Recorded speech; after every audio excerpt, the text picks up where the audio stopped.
జ్ఞానమిత్రులందరికీ నమస్కారం. ఆది గురువు బ్రహ్మర్షి పత్రిజీకి నమస్కారం. తిరిగి మిర్దాదులోనికి మీ అందరికీ కూడా స్వాగతం ఫ్రెండ్స్. మీతో పాటు నేను కూడా వెళ్తున్నాను మిర్దాదులోకి. కిందటి ఎపిసోడ్ లో మనం ఏం తెలుసుకున్నామంటే యాత్రికులకు మిర్దాద్ ఇచ్చిన ఉపన్యాసం గురించి మనం విన్నాం ఫ్రెండ్స్, తెలుసుకున్నాము. అందులో ఆయన ఏం చెప్పారంటే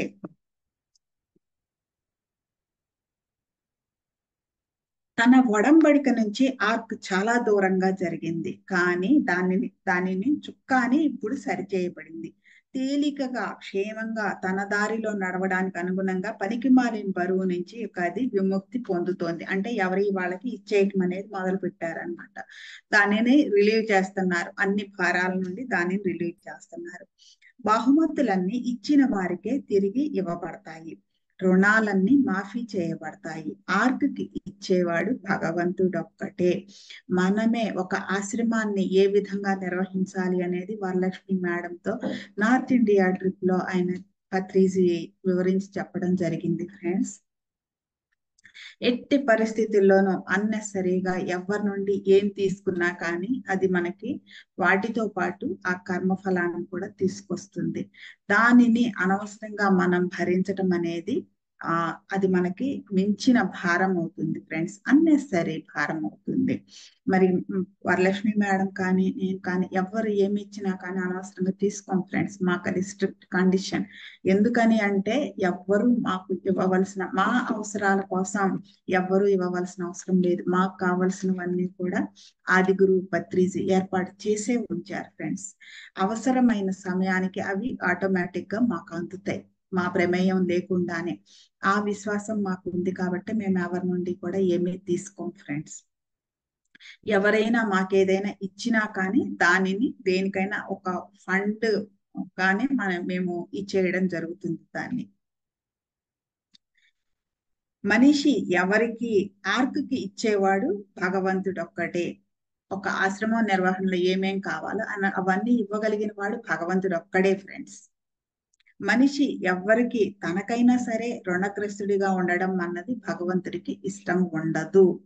చూడండి ఫ్రెండ్స్, అలానే నోవాకి బోధించాను అలానే మీకు బోధిస్తాను అని చెప్పేసి ఆ చాప్టర్ లైన్ చెప్పడం జరిగింది. ఇప్పుడు మనం నెక్స్ట్ చాప్టర్ లోకి వెళ్తున్నాం ఫ్రెండ్స్.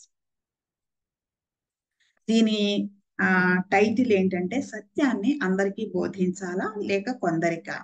మిర్దాద్ కనుమరుగైన కారణం, కృతకమైన అధికారం గురించి మిర్దాద్ వ్యాఖ్య. ఇది టైటిల్ ఫ్రెండ్స్. బాబోయ్, టైటిలే ఇలా ఉంది, లోపల ఇంకేముంటుందో.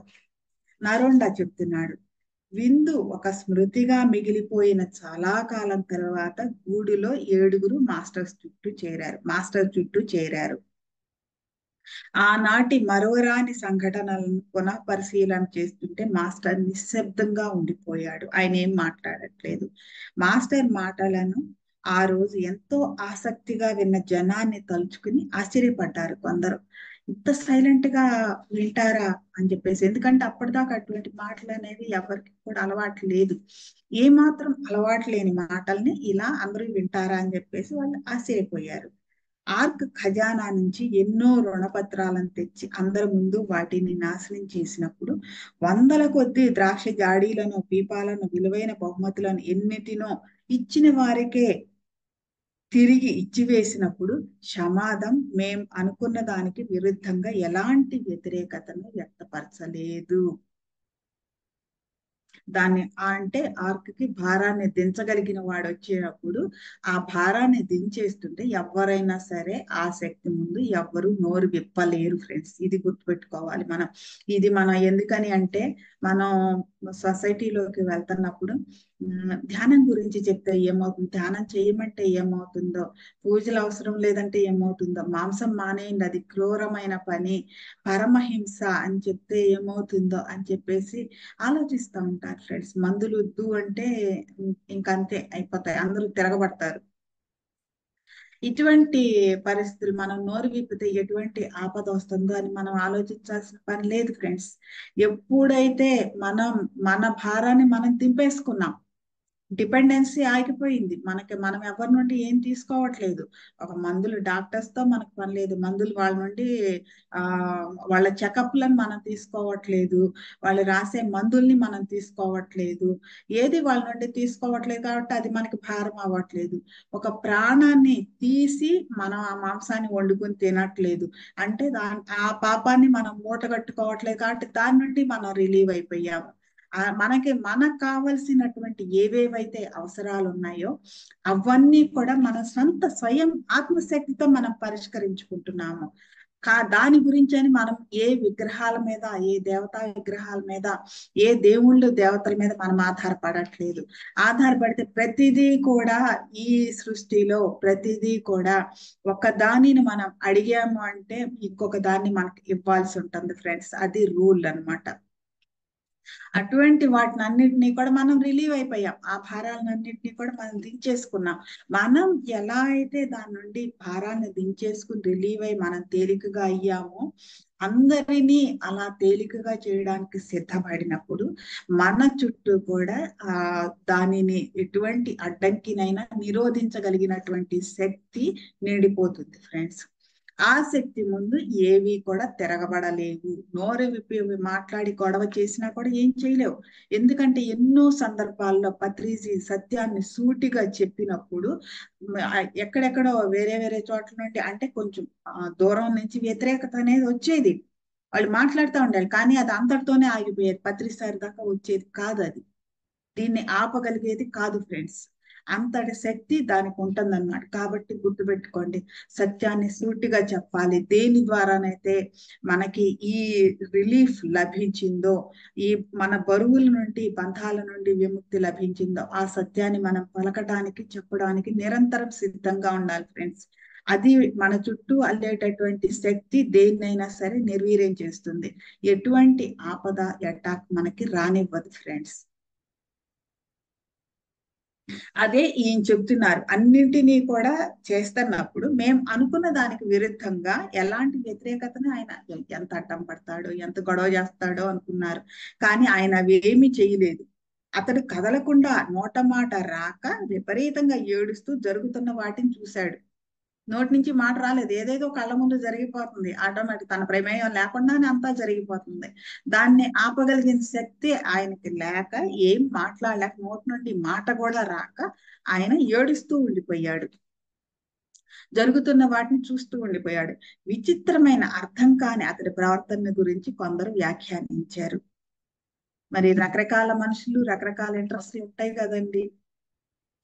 మాఫీ చేసిన రుణాల పట్ల, తిరిగి ఇచ్చిన బహుమతుల పట్ల జనం అమిత ఉత్సాహం వ్యక్తపరిచారు. ఊరికే మనకేదన్నా లభించిందంటే, ఎందుకంటే వాళ్ళు ఏదైతే ఒక రుణం కారణంగానో లేదా ఆర్థిక ఇది ఉపయోగపడుతుందనో వాళ్ళు ఇచ్చేసింది. ఎందుకంటే వాళ్ళకి బరువుగా ఉన్నదాన్ని ఇక్కడ డబ్బు చేసేస్తున్నారు. తిరిగి అది వాళ్ళకే వచ్చినప్పుడు ఎంతో ఉత్సాహాన్ని వాళ్ళు వ్యక్తపరిచారంట. జనం కేకలు వేస్తున్నది అప్పులు మాఫీ కావడం అన్నదానికే తప్ప మాస్టర్ మాటలకి కాదని బెన్నూన్ అన్నాడంట. తినడం, త్రాగడం, ఉల్లాసంగా ఉండడంలో తప్ప ఇంకెందులోనూ ఆనందం పొందని అలాంటి జనంతో మాట్లాడి శక్తిని వృధా చేసుకున్నందుకు మాస్టర్ని సున్నితంగా మందలించాడు. మనకి చెప్తా ఉంటారు ఫ్రెండ్స్, అక్కడ ఎవరున్నారు వినేవాళ్ళు. ఎందుకు మనం అంత తపన పట్టడం, ఆరాట పట్టడం, ఎంత ఎఫర్ట్ పెట్టి ఎందుకు చేయటం, అక్కడ ఎవరూ లేరు వినటానికి అని చెప్పేసి వాళ్ళకి అసలు ఇది అవసరమే లేదు.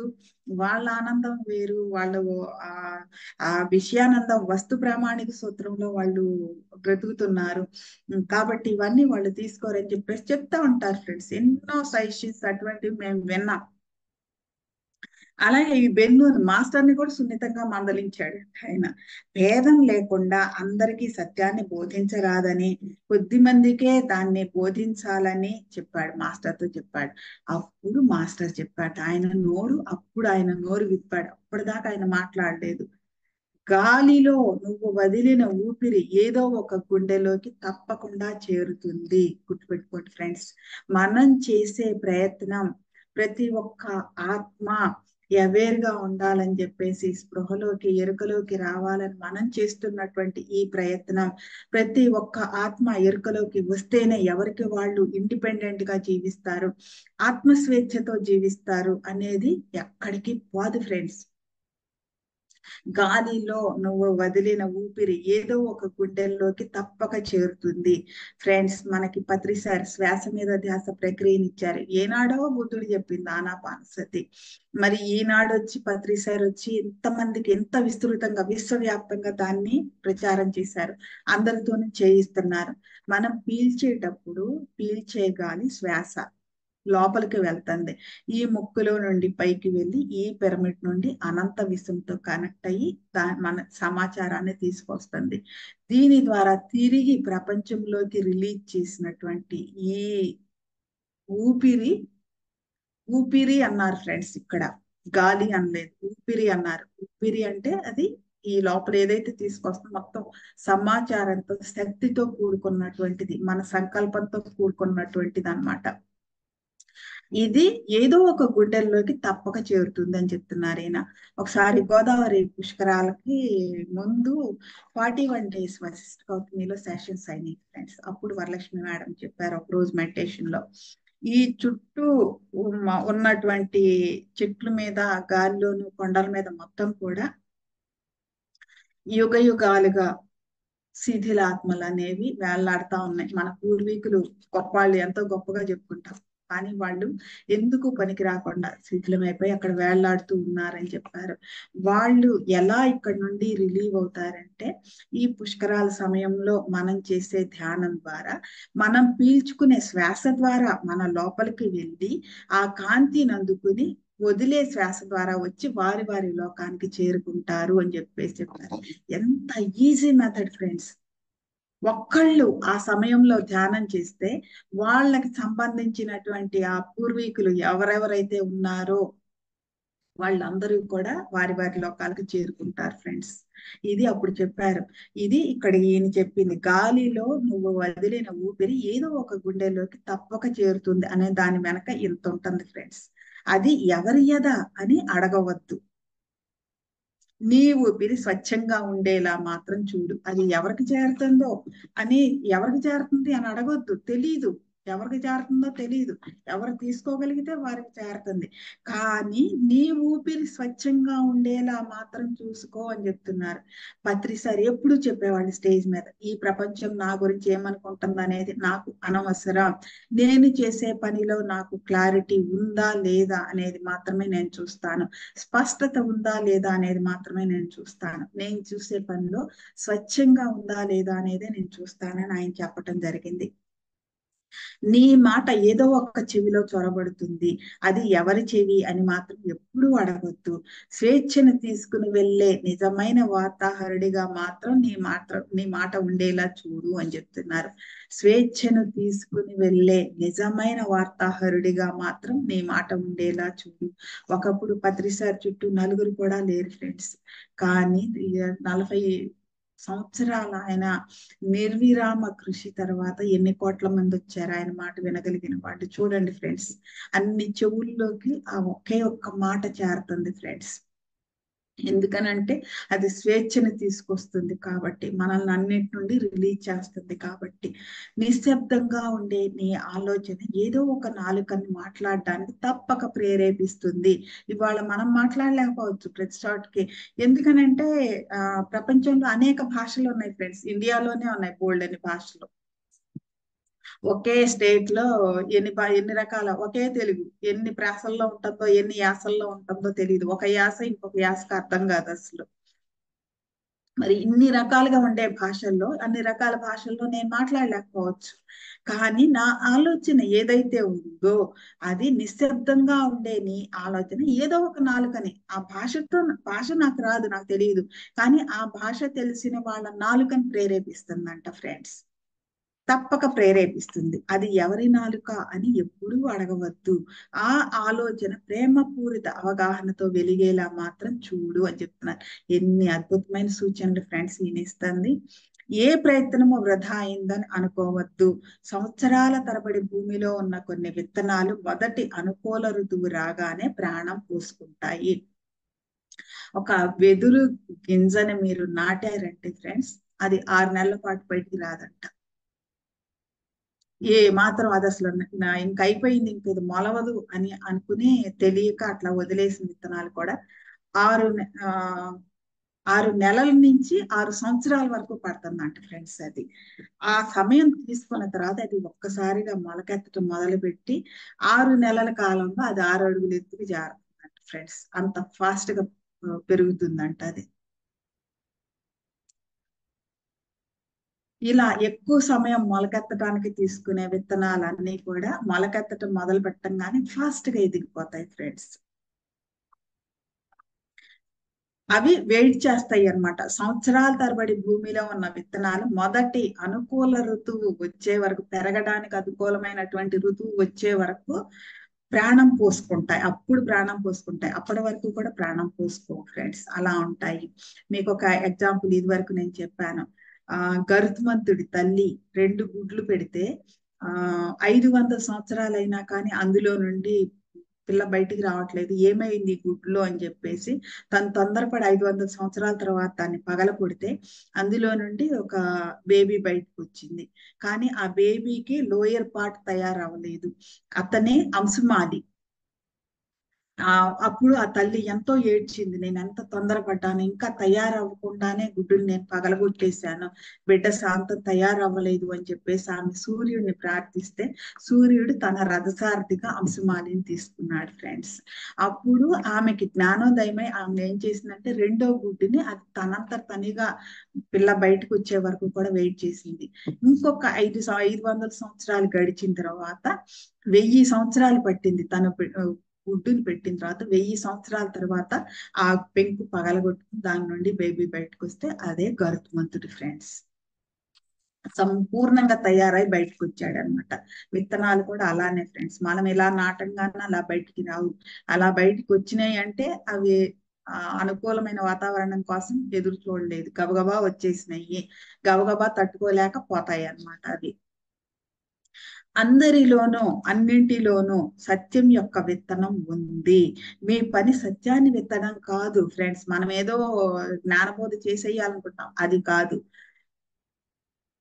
అది మొలకెత్తటానికి అనువైన ఋతువుని సిద్ధం చేయడం. Note this point friends. సత్యం అందరిలోనూ అన్నిటిలోనూ సత్యం యొక్క విత్తనం ఉంది. ఎవరికి లేదు ఫ్రెండ్స్? జ్ఞానం ఎవరికి లేదు? అందరికీ ఉంది. అందరిలోనూ హైడ్ అయి ఉంది. ఎప్పుడైతే మనం అది బయటికి రాగలిగిన వాతావరణాన్ని మనం క్రియేట్ చేస్తామో అప్పుడు అది ఆటోమేటిక్ గా బయటకు వచ్చేస్తుంది. అప్పటిదాకా అది రాదు ఫ్రెండ్స్. బయటికి మొలకెత్తి బయటికి రావటానికి అనువైన వాతావరణం కావాలి. అలాగే అందరిలోనూ అన్నిటిలోనూ సత్యం యొక్క విత్తనం ఉంది. మీ పని సత్యాన్ని విత్తడం కాదు, అది మొలకెత్తడానికి అనువైన ఋతువుని సిద్ధం చేయడం అని చెప్పేసి చెప్తున్నారు. అనంతంలో ఏదైనా సాధ్యమే.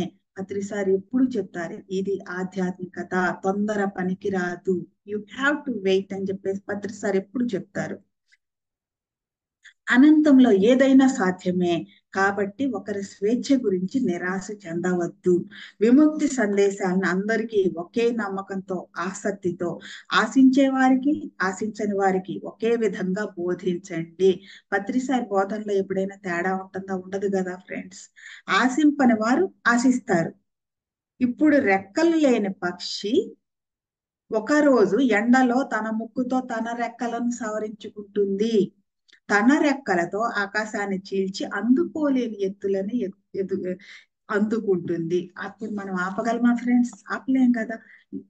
మనం చేయాల్సిందల్లా దానికి రెక్కలు ఇవ్వటం కాదు, ఎగరగలిగిన వాతావరణాన్ని క్రియేట్ చేయటం.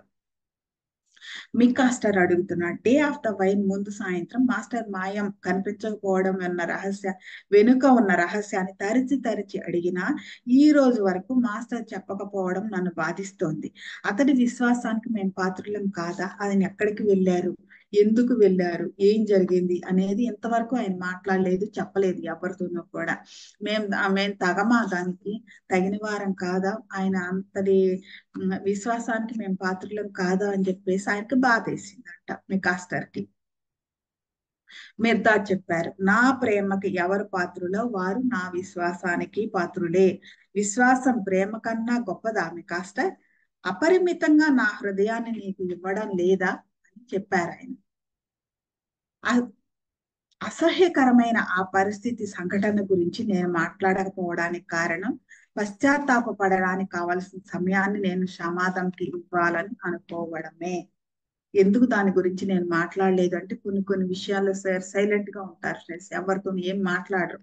ఆయన ఎక్కడికి వెళ్తున్నారు, ఏం చేస్తున్నారు, ఏం మాట్లాడరు, ఎవరికి తెలియనివ్వరు. ఇక్కడ ఉన్నట్టే ఉంటారు, కళ్ళు మూసేసుకుంటారు, డీప్ గా వెళ్ళిపోతారు. ఏం జరిగింది అనేది ఎవరితోనూ మాట్లాడరు ఆయన. కానీ ఇక్కడేం జరిగిందంటే, అసహ్యకరమైన ఆ పరిస్థితి సంఘటన గురించి నేను మాట్లాడకపోవడానికి కారణం, పశ్చాత్తాపపడడానికి కావలసిన సమయాన్ని నేను సమాధంకి ఇవ్వాలని అనుకోవడమే. ఇద్దరు కొత్త వ్యక్తులతో కలిసి గుహలో నుంచి నన్ను బలవంతంగా బయటికి లాగి ఆ చీకటి గుంటలోకి తోసింది అతడు. ఇది ఫ్రెండ్స్ జరిగింది. ఇద్దరు కొత్త కొత్త వ్యక్తులతో కలిసి గుహలో నుంచి నన్ను బలవంతంగా బయటికి లాగి ఆ చీకటి గుంటలోకి తోసేశాడంట ఆయన. సమాధం దురదృష్టవంతుడు.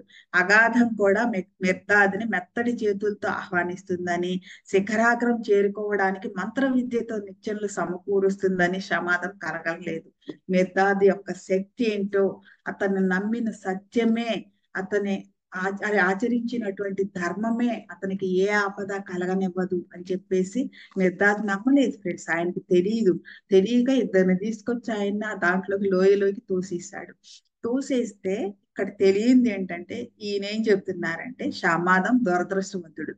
అగాధం కూడా మిర్దాద్ని మెత్తటి చేతులతో ఆహ్వానిస్తుందని, శిఖరాగ్రం చేరుకోవడానికి మంత్ర విద్యతో నిచ్చెనలు వేస్తుందని సమాధం కలగనలేదు.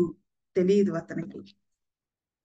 నరోండా అన్నాడు. అది వినగానే మేమంతా భయభ్రాంతులమై నోట మాట రాక, మాస్టర్ ఆ నరకం నుంచి సురక్షితంగా ఎలా బయటపడ్డాడో అడగటానికి ధైర్యం చేయలేకపోయాం.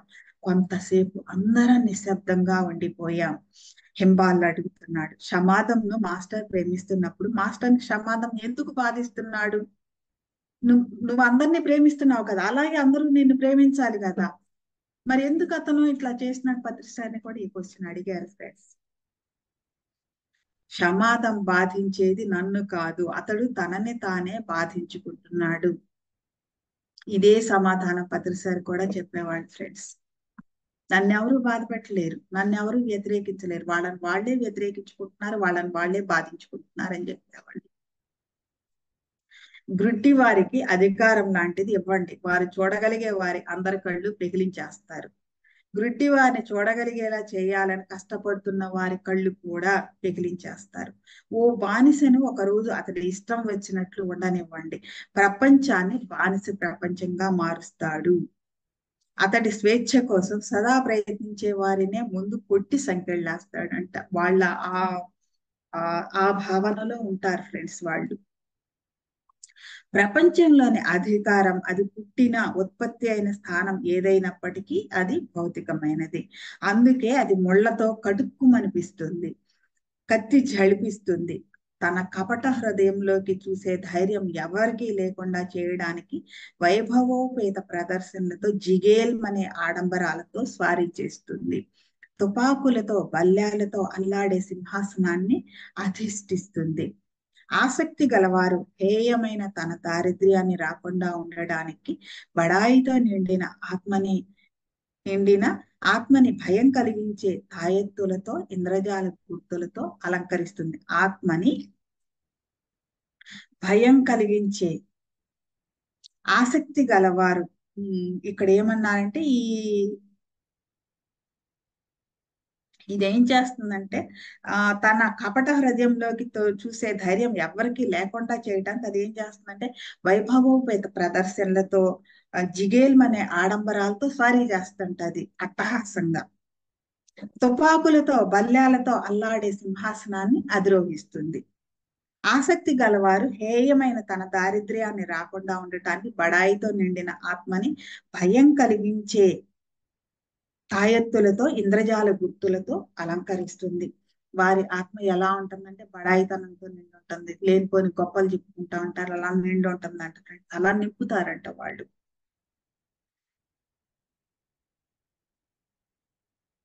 ఆత్మని భయం కలిగించే తాయెత్తులతో ఇంద్రజాల గుర్తులతో అలంకరిస్తుందంట. అలాంటి అధికారం అమలు చేయాలని కోరుకునే వాడి పట్ల అది ఒక శాపం, చెర. అతడి అధికారాన్ని ఆమోదించిన వారు, వ్యతిరేకించిన వారు, మనిషి అందరూ నాశనం అయినా అధికారం తనని తాను నిలబెట్టుకోవాలనుకుంటుంది. చూడకండి, చూడండి ఫ్రెండ్స్, అధికార దాహం అన్నారు ఇందుకే ఫ్రెండ్స్. అధికార వాంఛ వల్ల మనుషులు ఎప్పుడూ సంక్షోభంలో ఉంటారు. అధికారం ఉన్నవారు అది నిలుపుకోవడానికి ఎప్పుడు పోరు సలుపుతూనే ఉంటారు. అధికారం లేని వారు అధికారం ఉన్నవారి నుంచి దాన్ని లాక్కోవడానికి పోరాడుతూనే ఉంటారు. ఆ విధంగా పొత్తిగుడ్డలలోని దేవుడైన మనిషి కాళ్లతో గిట్టలతో తొక్కబడి రణరంగంలో ఎవరి దృష్టిలోనూ పడక, ఎవరి ఆదరణను పొందక, ప్రేమించబడక ఒంటరిగా వదిలివేయబడతాడు రణరంగంలో ఫ్రెండ్స్. అది కూడా పోరు ఎంత ప్రచండంగా ఉంటుందంటే, పోరు సల్పేవారు ఎంత రక్త పిపాసతో ఉంటారంటే, ఒక్కరు కూడా ఆగి నకిలీ పెళ్లి కూతురి ముసుగు తొలగించి ఆమె భయంకరమైన మొహాన్ని బయటపెట్టరు. అది నకిలీ పెళ్లి కూతురు అంట. ఆ మొహం ఎంత భయంకరంగా ఉందో ఎవరు కూడా బయట పెట్టరండి ఫ్రెండ్స్. ఏ అధికారమైనా చూడండి, అధికారంలో ఉన్న వాళ్ళు చూడండి, వాళ్ళు ఎప్పుడు కూడా వాళ్ళ ఫేస్ మీద ముసుగేసుకునే ఉంటారు. వాళ్ళు ఎప్పుడు ఓపెన్ అవ్వరు ఫ్రెండ్స్. ఆ పొలిటికల్ గా ఉన్న వాళ్ళు ఎవ్వరు కూడా వాళ్ళు ఎప్పుడు ఓపెన్ అవ్వరు. ఒకవేళ మనం ఎంతో లోతుకు వెళ్ళి వాళ్ళని బయట పెట్టాము అనుకున్నా కానీ ఇంకెంతో లోతుల్లోకి వాళ్ళు ముసుగులు వేసేసుకుంటా ఉంటారు. ఏ అధికారమైనా కనురెప్ప వెంట్రుక కదలిక అంత మాత్రమైనా విలువ చేయదు. పవిత్ర అవగాహన అనే అధికారం ఒక్కటే చాలా విలువైనది. దానికోసం ఎంత త్యాగం చేసినా అది గొప్ప కాదు. దానిని ఒక్కసారి పొందితే ఇక కాలం చివరి వరకు అది భాగ్యమై ఉంటుంది. అవగాహన మీ మాటలకు అధికారాన్ని చేకూరుస్తుంది. ప్రపంచంలోని సైన్యాల ఆజ్ఞలోని అధికారం కంటే మీ మాటలు ఎక్కువ అధికారికంగా ఉంటాయి. ప్రతిసారి వెనక ఏముందని చెప్పేసి, ఆస్తులు ఉన్నాయా, అంతస్తులు ఉన్నాయా, మిలిటరీ ఉందా, ఏముందని చెప్పేసి ఆయన మాట చెల్లింది ఫ్రెండ్స్. ఎందుకనంటే అక్కడ పవిత్రమైన అవగాహన ఉంది అక్కడ. కాబట్టి అదే అధికారం అయిపోయింది ఫ్రెండ్స్. ప్రపంచంలోని సైన్యాల ఆజ్ఞలోని అధికారం కంటే మీ మాటలు ఎక్కువ అధికారికంగా ఉంటాయి. ప్రపంచంలోని అధికారాన్ని కలిసి చేయాలని కలలుగనే ఉపకారం కన్నా మించిన ఉపకారాన్ని మీ చేతులకు అవగాహన ఇస్తుంది, మీ చేతలకు అవగాహన ఇస్తుంది అని చెప్తున్నారు.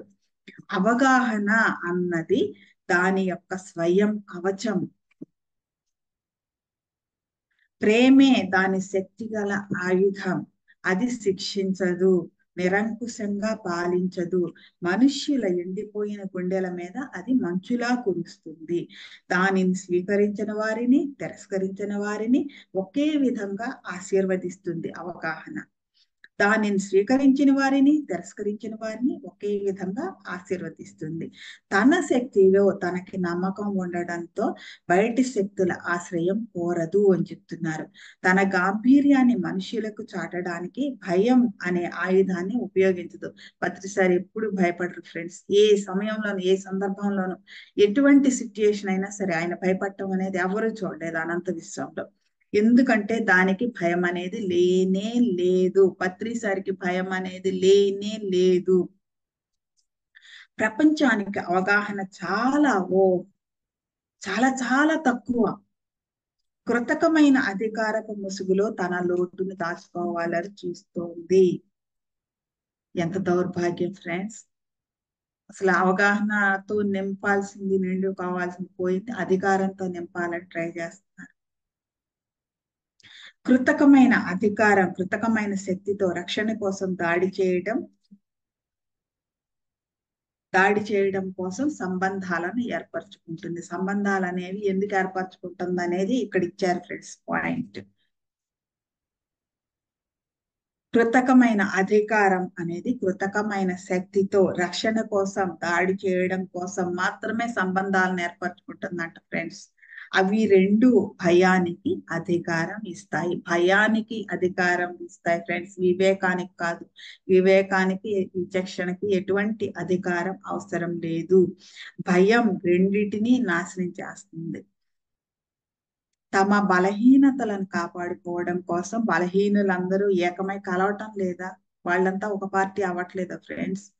భయం అనే కొరడా దెబ్బల క్రింద ప్రపంచపు అధికారం, ప్రపంచపు పాశవిక శక్తి ఒక్కటిగా కలిసిపోయి యుద్ధం, రక్తం, కన్నీటి రూపాలలో తమ అజ్ఞానానికి రోజు పన్ను కడతారు.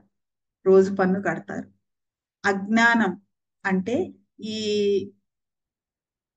భయం అనే కొరడా దెబ్బల కింద ఇక్కడ ఏమవుతుందంటే తమ బలహీనతలను కాపాడుకోవడం కోసం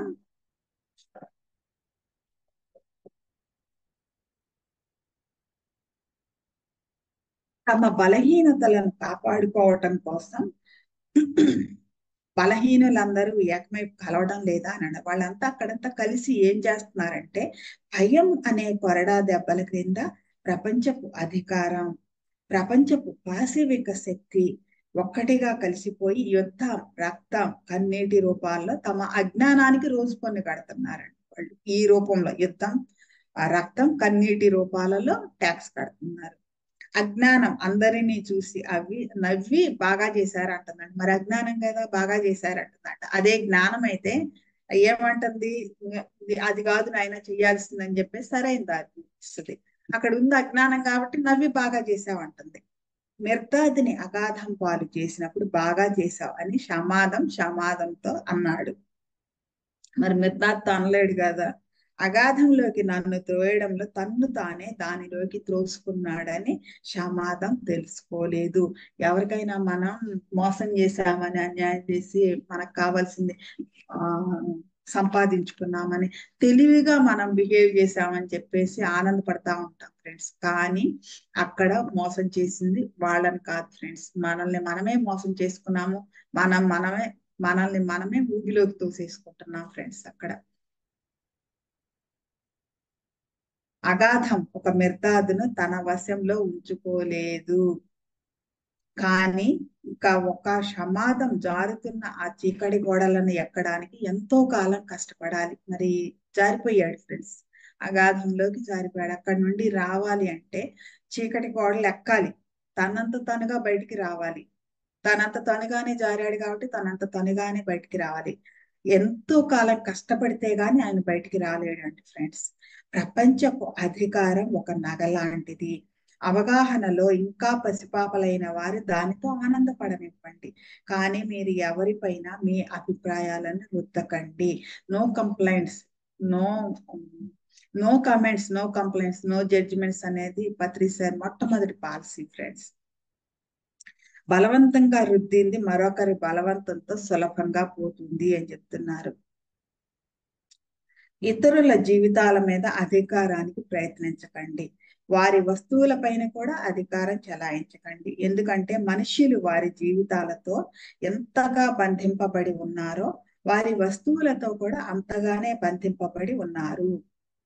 వారి సంఖ్యలతో జోక్యం కలిగించుకునే వారిని వారు నమ్మరు, సహించుకుంటారు.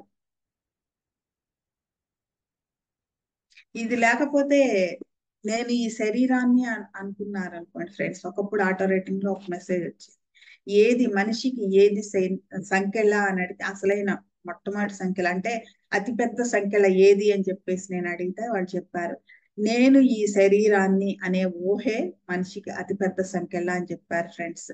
దీన్ని టచ్ చేయడానికి ఎవరైనా ట్రై చేశారనుకోండి, వారు ఊరుకోరండి ఫ్రెండ్స్. అది అతిపెద్ద సంఖ్యలు కాబట్టి ఆ సంఖ్యలతో జోక్యం కలిగించుకునే వాళ్ళని వాళ్ళు నమ్మరు, పైగా అసహించుకుంటారు. ప్రేమతో, అవగాహనతో వారి హృదయాలలోకి దారి వెతకండి. ఒక్కసారి అక్కడికి వెళితే వారి సంఖ్యలను విడగొట్టడానికి మరింత గట్టిగా ప్రయత్నించవచ్చు అని చెప్పేసి చెప్తున్నారు. అందుకే పత్రిసారి ఎప్పుడు చెప్తారంటే అందరితోనూ కూడా చెయ్యి పట్టుకుని ధ్యానం చేయించడం కానీ, చెయ్యి పట్టుకుని మాంసం మానిపించడం కానీ మన పని కాదు. దాని వల్ల ధ్యానం చేస్తే ఎంత లాభమో మాంసం తింటే ఎంత నష్టమో రెండింటిని కూడా అందరికీ తెలియజేయటం వరకే మన పని. తెలియచేసిన తర్వాత అది ఎక్కడికి పోదు. ఇప్పుడు మీరు చెప్తున్నారు కదా, వాళ్ళ ఎవరో ఏదో ఒక చెవిలోకి వెళ్తుంది, ఏదో ఒక హృదయంలోకి వెళ్తుంది అని చెప్పేసి, ఏదో ఒక అవగాహనలోకి నాలుకని మాట్లాడిస్తుంది, ప్రేరేపిస్తుంది అని ఆయన చెప్తున్నారు కదా.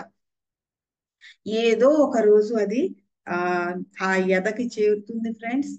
మరి ఆ హృదయం స్పందిస్తుంది, ఆ నాలుకను ప్రేరేపిస్తుంది ఫ్రెండ్స్. డెఫినెట్ గా జరిగి తీరుతుంది. భూమిలోకి నాటిన విత్తనం మొలుస్తుందా మొలవదా ఏ రోజుకైనా, కానీ అలా అయినా ఇది కూడా ఫ్రెండ్స్. ఒకప్పుడు నేను అందరికీ కూడా ధ్యానం చెప్తా నేను అనుకునేదాన్ని, నేను చేతగాని దాన్నా, లేకపోతే సరిగ్గా చెప్పలేకపోతున్నానా, లేకపోతే అవతల వాళ్ళు తీసుకోలేకపోతున్నారా, ఒక్కళ్ళంటే ఒక్కళ్ళు కూడా రారేంటి, నాకు అర్థమయ్యేది కాదు ఫ్రెండ్స్ అప్పుడు. కానీ ఆ విత్తనాలు మొలవటానికి చాలా టైం పడుతుంది, దానికి కావలసిన అనుగుణంగా ఉండే వాతావరణాన్ని ఏర్పాటు చేయాలి అనేది అప్పట్లో తెలియదు ఫ్రెండ్స్. రాను రాను అనుభవం మీద తెలిసింది. ప్రేమతో, అవగాహనతో వారి హృదయాలలోకి దారి వెతకండి. ఒక్కసారి అక్కడికి వెళ్తే వారి సంకెళ్ళను విడగొట్టడానికి మరింత గట్టిగా ప్రయత్నించవచ్చంట ఫ్రెండ్స్. నువ్వు ఇలా చేస్తున్నావు, అలా చేస్తున్నావు, ఇది మంచిది, అది మంచిది అని చెప్పకుండా, మనం ఏం చేస్తే బాగుంటుందో మనం వాళ్ళకి చెప్పి వదిలేసి సైలెంట్ గా మనం ఒక పక్కన వెయిట్ చేస్తా కూర్చోవాలి ఫ్రెండ్స్. అవగాహన అన్నది లాంతర్ పట్టుకుంటే ప్రేమ అన్నది మార్గం చూపుతుంది. చూడండి ఫ్రెండ్స్, అసలు అవగాహన, మనలో ఉన్న అవగాహన అనేది లాంతర్ పట్టుకుంటే మనలో ఉన్న ప్రేమ దారి చూపుతుంది అంట ఫ్రెండ్స్. ఎంత అద్భుతమైన సూచన ఫ్రెండ్స్ ఇది. ఇంతటితో ఈ చాప్టర్ అయిపోయింది ఫ్రెండ్స్. ఈ ఎపిసోడ్ లో మనం దీని గురించి తెలుసుకున్నాము. సత్యాన్ని అందరికీ బోధించాలా లేక కొందరికా అనేది డౌట్ కి ఆయన ఈ సమాధానాన్ని ఇచ్చారు. ఎంతో అద్భుతంగా చెప్పారు. మనకున్నటువంటి ఎన్నో డౌట్స్ కూడా ఆయన దీని ద్వారా క్లియర్ చేశారు ఫ్రెండ్స్. మరి తిరిగి నెక్స్ట్ ఎపిసోడ్ లో ఇంకొక చాప్టర్ లోకి వెళ్దాం. దాని పేరు ఏంటంటే గుహలోకి బెథార్ రాజు మరి షమాదంల రాక, యుద్ధం శాంతి గురించి సంభాషణ, మెర్దాద్ని షమాదం బంధించడం. ఇది నెక్స్ట్ చాప్టర్ టైటిల్ ఫ్రెండ్స్. మరి ఇందులో ఏం జరగబోతుందో నెక్స్ట్ ఎపిసోడ్ లో తెలుసుకుందాం ఫ్రెండ్స్. అంతవరకు జీవిస్తే ఒక మిర్దాదులా జీవించాలని, ఒక సేతులా జీవించాలని, మరి ఒక యోగిలా జీవించాలని, ఒక కృష్ణుడిలా రాముడిలా జీవించాలని, మరి వాళ్ళందరికంటే ఎక్కువగా ఒక పత్రిసార్లా జీవించాలని మేము చేసుకున్న నిశ్చయం ఫ్రెండ్స్. నేను వరలక్ష్మి మేడం ఎప్పటికైనా మేము అలా జీవించాలని చెప్పేసి మేము కోరుకున్నాము. ఆ వైపుగా ఏమేమైతే అవసరమో అవన్నీ కూడా మేము సమకూర్చుకుంటూ వస్తున్నాము. మరి ఈ రోజు మిగ్దాద్ ఇలా బయటికి వచ్చింది అంటే ఇది బయటికి రాగలిగినటువంటి వాతావరణం అక్కడ క్రియేట్ అయ్యిందని అర్థం ఫ్రెండ్స్. అంటే మిగ్దాద్ ఈ ప్రపంచాన్ని ఏలగలడు, మిగ్దాద్ సత్యం, మిగ్దాద్ ధర్మం ఈ ప్రపంచాన్ని ఏలగలదు అనేది మనం పూర్తిగా విశ్వసిస్తూ ఇంతటితో ఈ ఎపిసోడ్ ని ముగించుకుందాం ఫ్రెండ్స్. మరి ఒక మిర్దాదులా, ఒక పత్రిజీలా జీవించే అవకాశాన్ని, మహాభాగ్యాన్ని మనకు ప్రసాదించినటువంటి ఆది గురువు బ్రహ్మర్షి పత్రిజీకి ఎంతో కృతజ్ఞతలతో, మిర్దాద్ గురించి పత్రిజీలా జీవించడానికి సిద్ధమైనటువంటి మనందరికీ కూడా ఎంతో కృతజ్ఞతలతో thank you so much friends.